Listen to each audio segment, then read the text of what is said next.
Isang magandang hapon muli po sa ating lahat and we are live again sa ating pong Itulay online tutorial session this afternoon.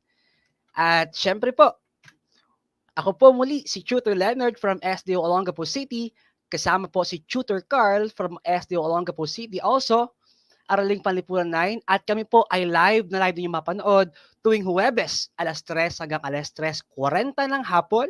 Saan? Una sa DepEd EdTech Unit at DepEd tayo. Pangalawa po ay sa DepEd EdTech Unit at DepEd ETV at yan po ay sa ating YouTube channels naman. At welcome po sa lahat po ng ating mga kasama ngayong hapon. At we want to give and greet everyone po that we have now today. Especially po sa kauna-unahan po nating commenter ngayong hapon na si John Mark Cadiente watching from Villafugo Integrated School, Aurora Isabela, si Charis Dominic ng Calantes, 9 Diamond watching from RNHS, watching from Villafugo also. Andiyan si Roslyn Asuncion Diego. And yes, welcome po sa ating ARPAN Quarter 1 Week 6, mga salik na nakakaapekto sa pagkonsumo at ito po ay continuation ng ating nakarang aralin last week. At po nating batiin ang ating tutor, Ate Chuty, and School of the Week. Ang ating Week 5 Tutor of the Week is none other than Krisha May Visaya. At syempre, ang ating Week 5 School of the Week ay ang Quirino National High School from Quirino, Isabela. And also our featured hashtag of the week for Week 5, Management. At yan po ay mula kay Grimar Valiente. Ayan, hello po sa ating lahat.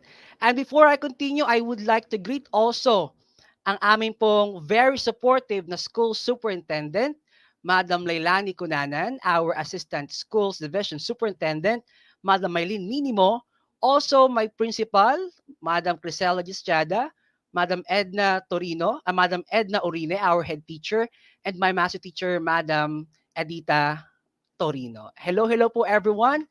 And as we move on, we would like also to give our gratefulness sa lahat po ng ating kasama last week na sobra pong active sa ating pong nakaraang session. Once again, this topic will be the continuation of our previous lesson. That is correct.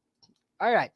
At ang ating pong gagamitin, syempre, mga ating paalala, una, ihanda ang inyong lapis at kwaderno or notebook. I-jot down note na ang mahalagang detalye na inyong matututunan upang makatulong sa inyong pagsagot sa inyong mga modules. At ang ating gagamitin sa talakayang ito ay ang Araling Panlipunan 9 module na isinulot pa rin ni Mohammad Rindo, Doctor of Philosophy at inilathala sa Region 9. At syempre, aking inaasahan ng inyong aktibong pakikilahok sa pamamagitan ng ating comment box.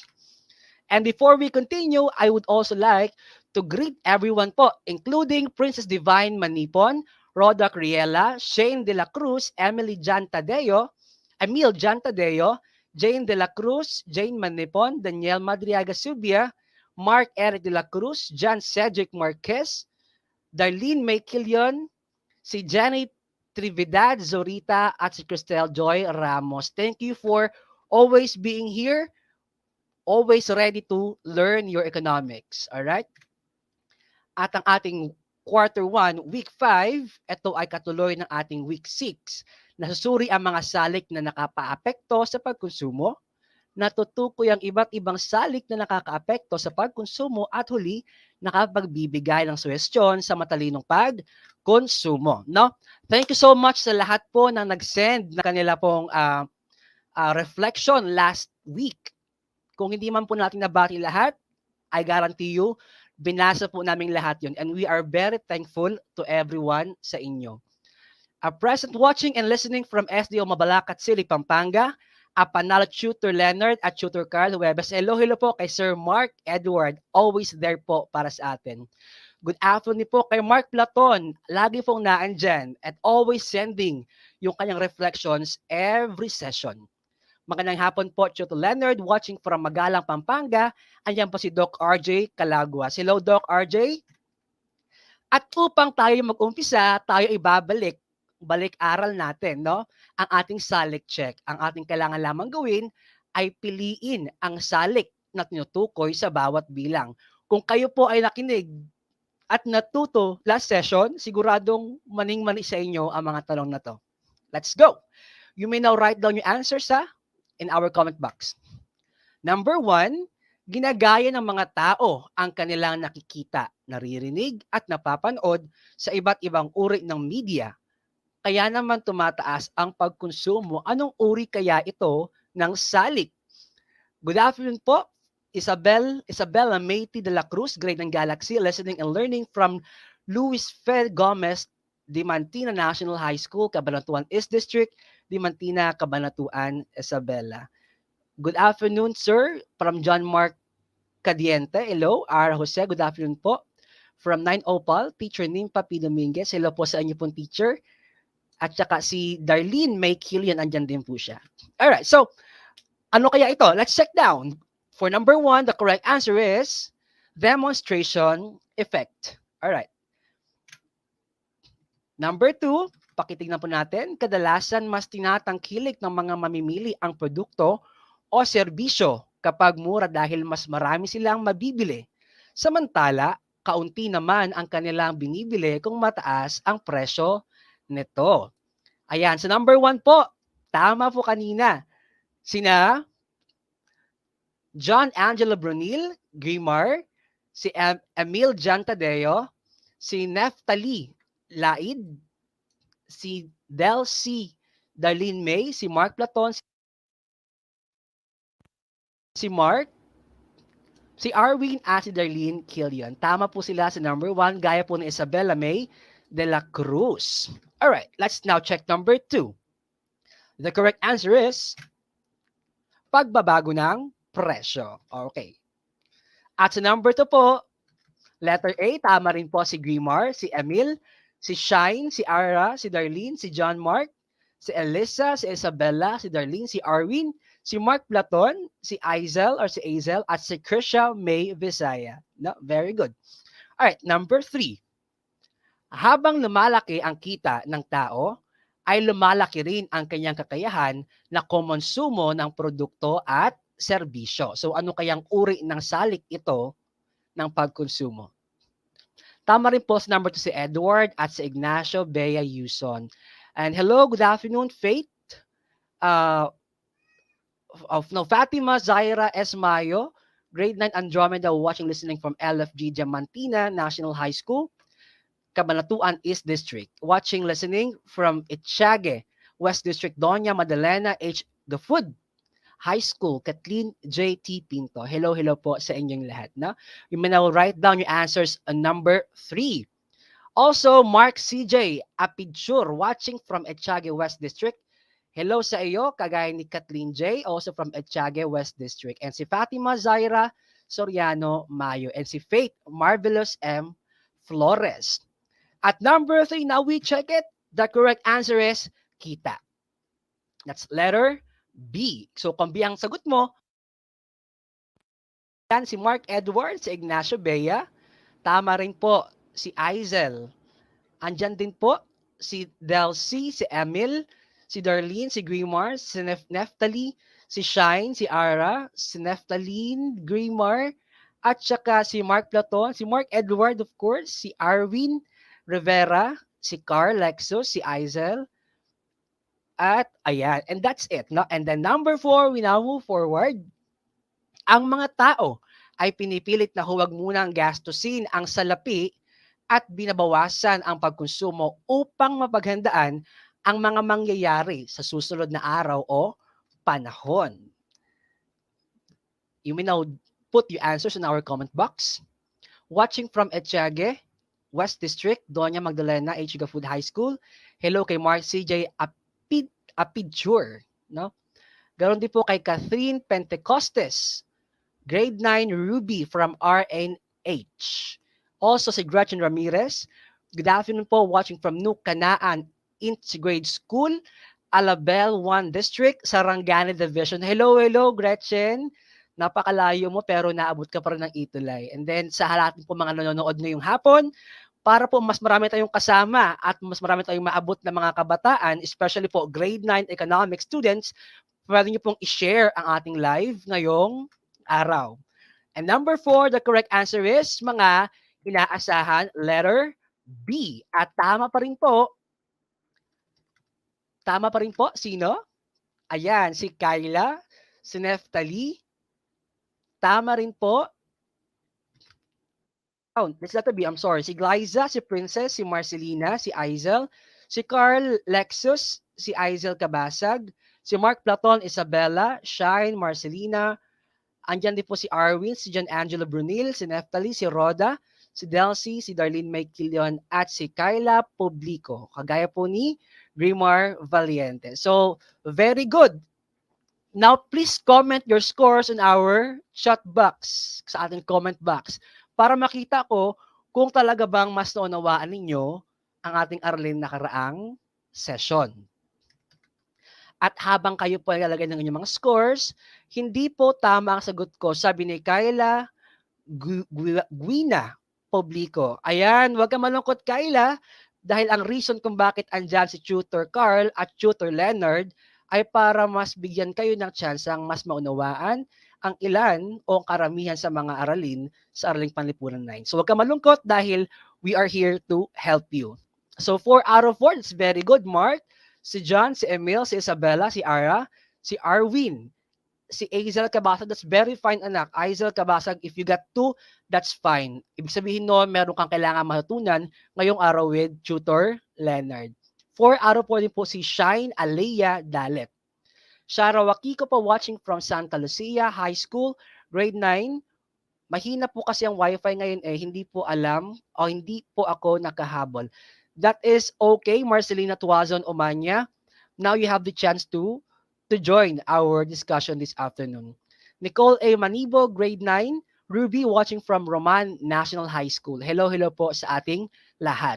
And as we continue, balikan lang po natin, no? So, again, this will be a continuation lang ng ating nakaraang aralin. So, karamihan dito ay inyo lang narinig. Pero ngayong araw, mas palalalimin natin ang inyong pagkaunawa sa mga factors o salik na nakakaapekto sa pagkonsumo. So, last time, we have already discussed na pagkonsumo ay ang pagtangkilik, paggamit, pagbili ng ng mga commodities gaya ng pagkain, kuryente, internet at tubig. At merong 5 factors o salik na makakaapekto kung gaano karami o gaano kaonte ang ating pagkonsumo, pagbili o pagkain. At andyan ang una, ang kita. Ikalawa, ang presyo. Pangatlo, mga inaasahan. Ikaapat, pagkakautang. At ang huli, ang demonstration effect. Good afternoon po, Mary Grace Carbonilla, 9 kind, watching from Quirino National High School, Quirino District. Hello po. Good afternoon po, andyan, Annalyn Eduarte, 9 Ruby, watching from Ramon National High School. Welcome po sa inyo lahat dito. At ating pong balikan.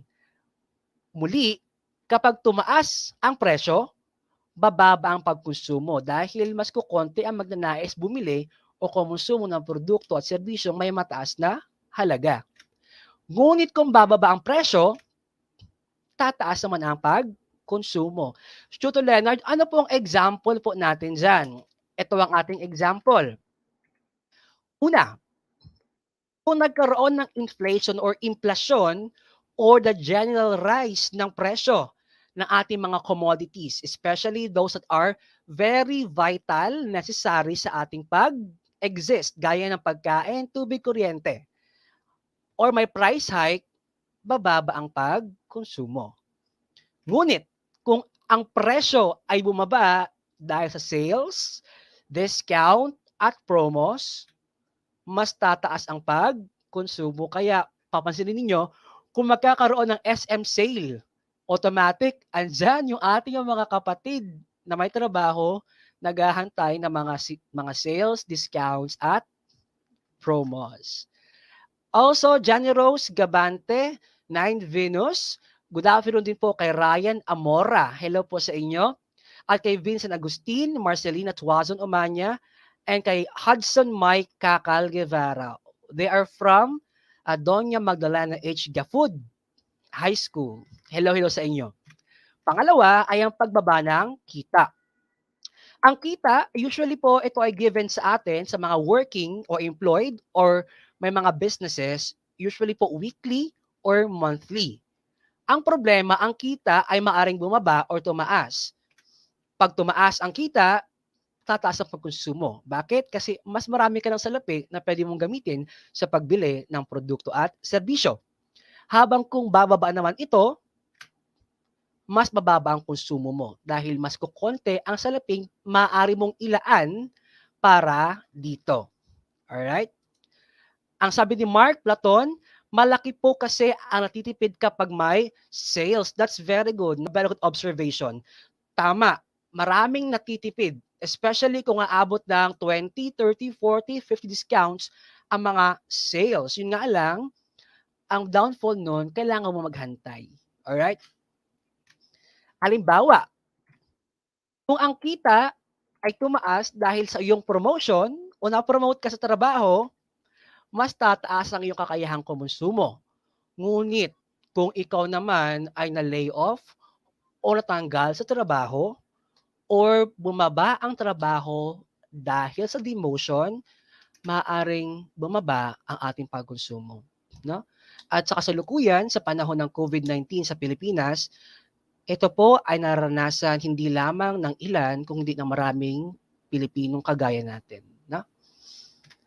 Ikatlo, mga inaasahan. So nakaraan, ating binanggit na ang mga inaasahan ay maaari makapagpataas or makapagpababa ng pagkonsumo. Gaya ng normal na araw, halimbawa, kung ating ikukumpara ito sa panahon ng pagpapasko, kung may kaguluhan or may kakulangan ng supply, syempre, mas mataas ang pagkonsumo sa mga panahon na ito. No? Especially ngayong Burr months, dahil panahon na po, magpapasko na, karamihan sa atin ay naghahanda na ng mga panghanda. Kaya po tayo po ay nag-iimpok, bumibili na po sa groceries ng ating mga gagamitin. Alright. Tutor, ano pong halimbawa niyan? Halimbawa natin dito ay ang kung magpapasko, ang mga kabataan gaya nyo, syempre, inaasahan na kayo ay bibili ng bagong damit. Bibili ng mga panghanda at ng mga pang-regalo na hindi naman natin ginagawa sa ating regular na araw.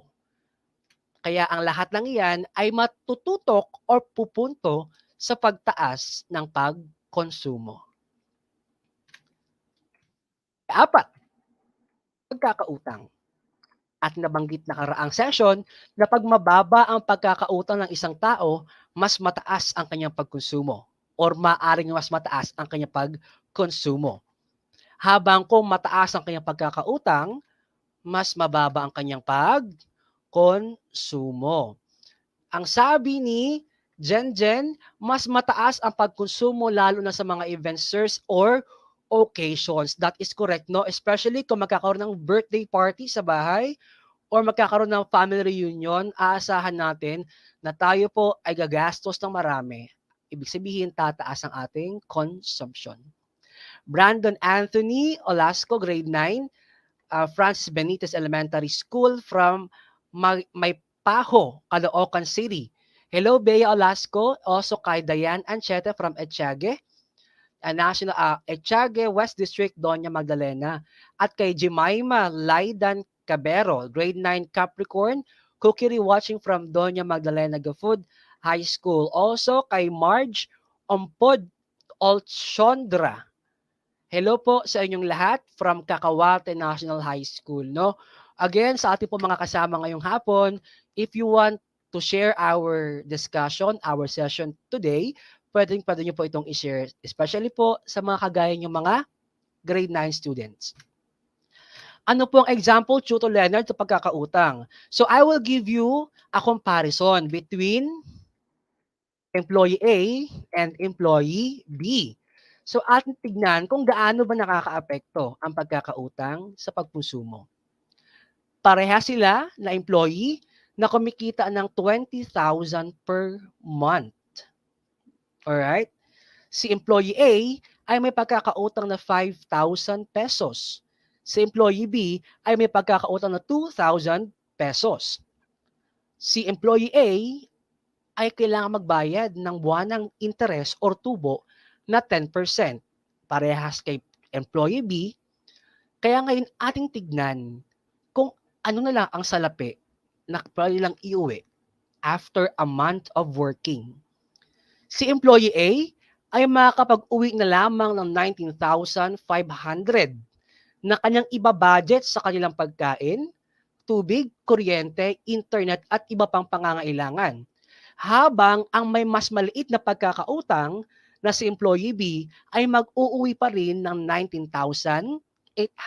Sa makatuwid, mas malaki ang iyong pagkakautang, mas kukonti ang salaping maaari mong gamitin sa pagkonsumo dahil bahagi nito ay kailangan mong ibayad or ibigay bilang tubo sa iyong pinagkakautangan. At panghuli, andyan po ang demonstration effect.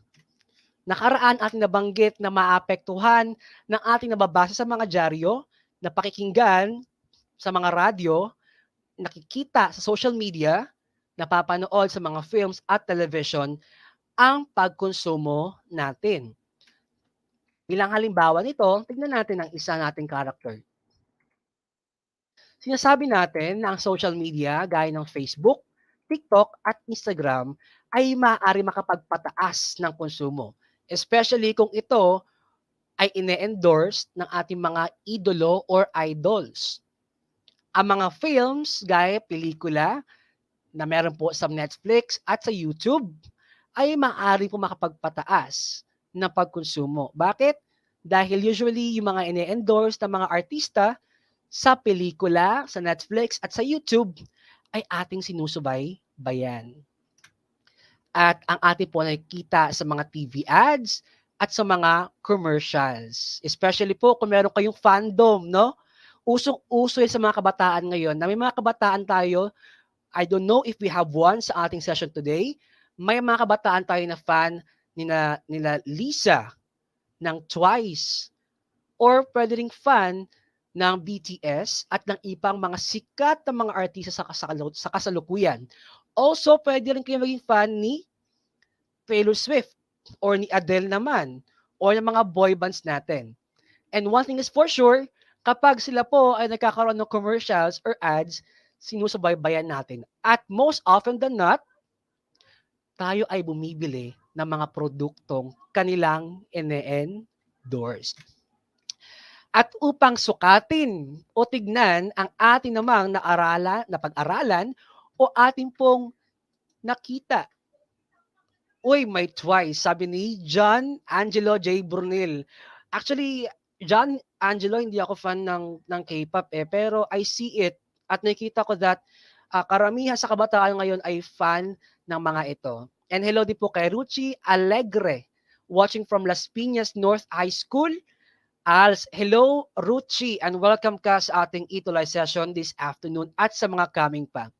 Hello din po kay Princess Vicente, kay Kristen Joy Paulo, kay Kerubin Gabriel Villamor. Mas maliit ang maiuuwi ni employee A kesa kay B po. That is correct, no, Kerubin?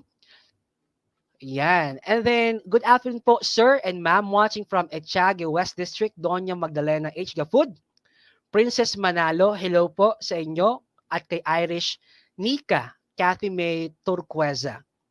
At ngayon para po tignan natin kung affirmative ba ang ating aralin ngayong araw, subukan niyo lagyan ng check ang mga pahayag na sa inyo o sa iyong palagay ay tama or affirmative.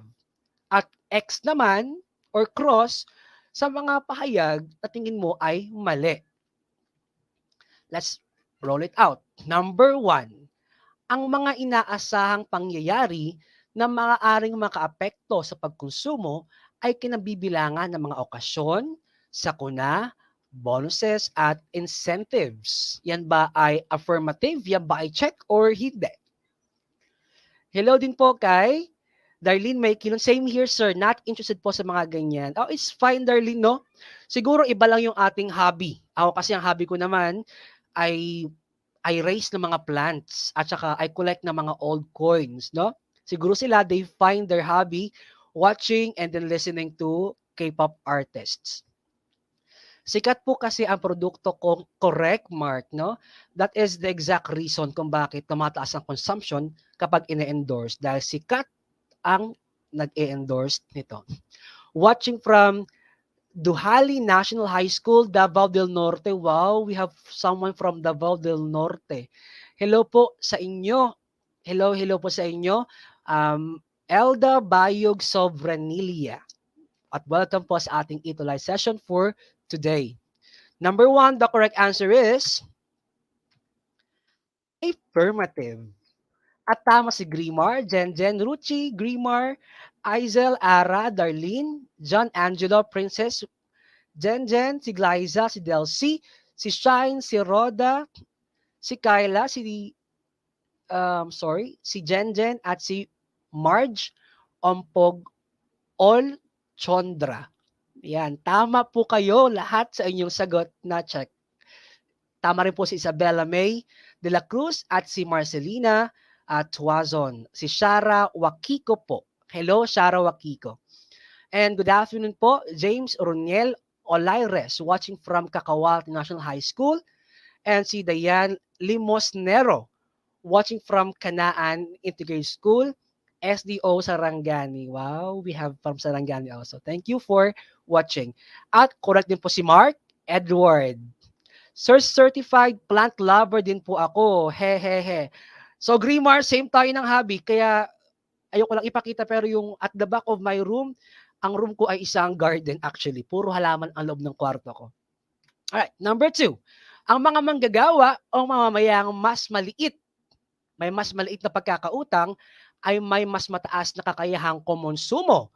Yan ba ay affirmative or hindi? That's number 2. Good afternoon po. Watching from Kakawat National High School, from Kanaan Integrated School. Hello po sa inyo. Jericho Anchata 9, Andromeda from LFG, Dimantina National High School, Cabanatuan, East District, Dimantina, Cabanatuan, Isabela. Hello sa inyo. Diyan, Jericho Ancheta sa may Cabanatuan. For number 2, the correct answer is affirmative. At tama din po si Aizel Cabasag, Darlene, Grimar, Kerubin, Jenjen, si Mapindan, Francisco Junel, at saka si also Mark Platon, si Ruchi, si Kyla, si John Angelo, si Shara, si Roda Criela, si Isabella May, si Del Sin. Sila po ay pare-parehas na tama in their answers.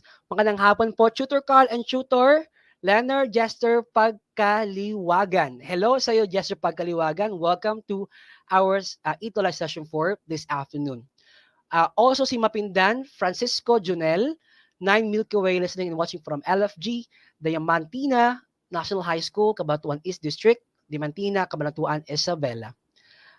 At si Olaires James Runel at si Glyza Dalit Tadeo, also correct, kagaya po ni Denzel at ni Mark Edward. Number 3, maaaring makaapekto sa ating pagkonsumo ang mga endorsements ng ating mga iniidolo. Yan ba affirmative or hindi?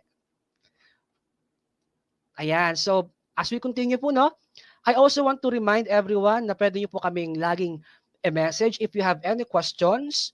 Kung nahiya kayo mag-chat sa ating mismong EdTech site at makakatulong kami ni Tutor Carl sa inyo, open ang aming Facebook account at Tutor Carl and at Tutor Leonard sa inyo po mga queries at inyong mga katanungan. Alright?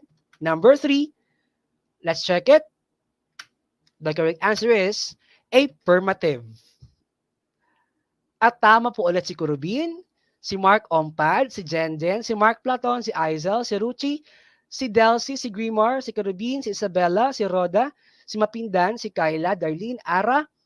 Tama po sila. Andyan din po si John, Angela Brunil, Marge, correct din. Si Marcelina, si Mark Edward, si Princess si RJ Calaguas. Hello Sir RJ. Pumapalak po si Sir RJ Calaguas sa ating topic this afternoon. Hello po sa inyo, no? At panghuli, number 4, ang mga produkto at serbisyo ng presyo. Ang mga ulitin ko po ha, ang mga produkto at serbisyong nagbaba ng presyo o nagbigay ng discounts ay inaasahang hindi tatangkilikin ng mga consumers. Tignan po natin ha. That's number 3. Also, good afternoon, Christine Villanueva, Nine Hope watching from Quirino National High School, Quirino District. Sila po ang ating School of the Week. Thank you for supporting and for watching. I hope you are learning with Tutor Leonard and Tutor Carl every session. So number 4, you may na put your answers sa ating comment box. Ito ba ay check, affirmative, or ito ba ay X or mali? Alright, let's check it. Number 4, mali.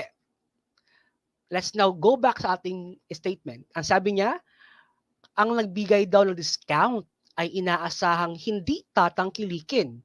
Dapat ito ay mas lalong tatangkilikin kasi bababa ang presyo ng produkto. Maraming salamat po sa inyong pagsagot. Tama po. Si Grimar, si Mark, si Jenden, si John Angelo, si Azel, si Mapindan, si Roda, si Ara, Grimar, Isabella, Delcy, Marge Ompud, si Kerubin, si Kyla, si Kerubin at si dalawang Kerubin at si Marge and si Kyla. So, maraming salamat po sa inyong pagsagot. Please put now ang inyong mga score sa baba. X pala, di ko binasa hanggang dulo. Ayun. So, yan ay pwede maging lesson sa atin lahat. No? But it's fine, Darlene. No? Na there are questions na akala mo tama sa iyong pandinig, pero kailangan mong limiin ng bahagya para mas maunawaan natin. At again, ang itulay ay nabuo para tulungan kayong mas maunawaan ang mga aralin sa inyong modules. No? Kaya that is very understandable. Hello kay Princess Beth Carillo Andres, kay Venus Viernes Hamison, kay Princess Beth, at ayan, tama rin po si ayan, very good naman, nakaka-overwhelm, no?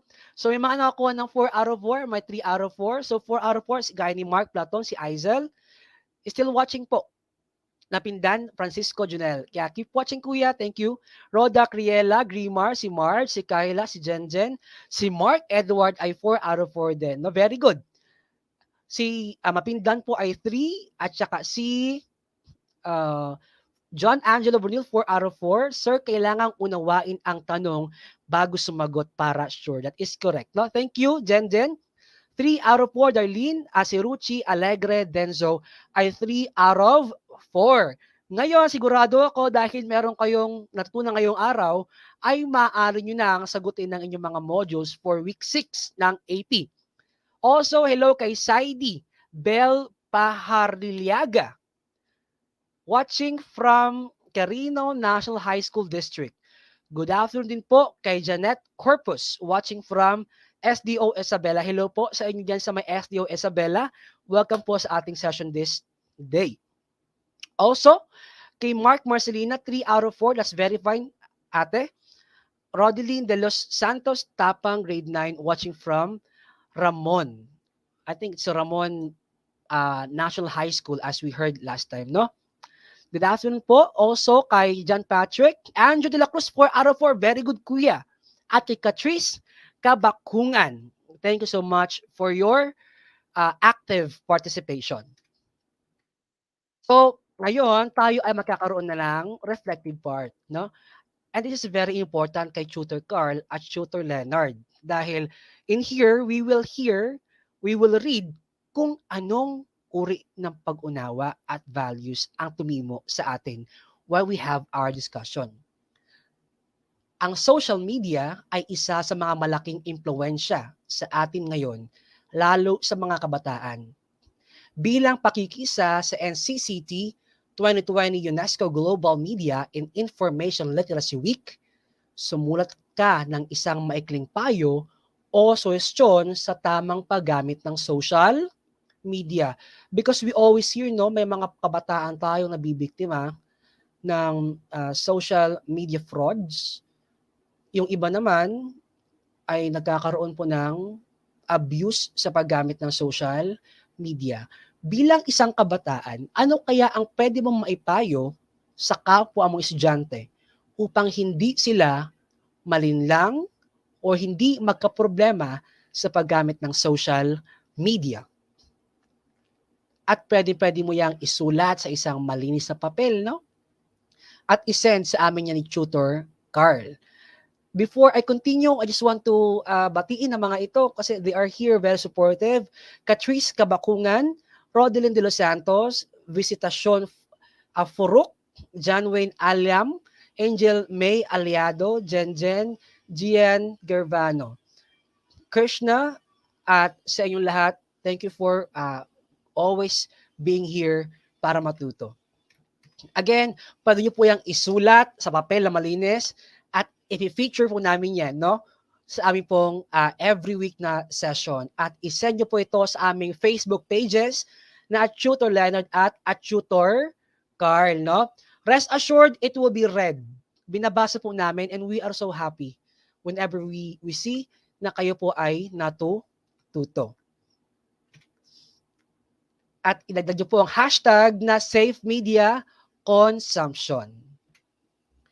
Abangan natin next week ang ating Week 6 Jury of the Week at ang ating Week 6 School of the Week at syempre ang ating featured hashtag of the week. Muli, kami po ang inyong mga lingkod, your volunteer tutors mula sa Araling Panlipunan Department, mula po elementary hanggang high school, at kami po ay live na inyong makakasama every Thursday. Ako po muli si Tutor Leonard mula po SDO Olongapo, kasama lagi si Tutor Carl from SDO Olongapo also para sa Araling Panlipunan 9 at inyong live na makakasama tuwing Huwebes alas 3 hanggang alas 3:40 ng hapon sa DepEd Facebook pages at sa ating pong DepEd YouTube channels, no? Maraming salamat po Tutor Leonard at Tutor Carl. Ituloy ang saya. God bless sa inyong lahat. Maraming salamat po. Mag-iingat po ang lahat. At syempre, kung meron kayong suggestions, pwede niyo pong i-comment or i-send po sa aming edtech@deped.gov.ph or dahil kami po ay level up na, pwede mong i-scan ang QR code na iyan. Alright? Wala na pong aalis dahil susunod na ang Araling Panlipunan 9 sa pangunguna po ni Tutor Edwin at ni Tutor Leia. Everyone, God bless you. Have a safe Thursday. Thank you so much and goodbye. See you next session.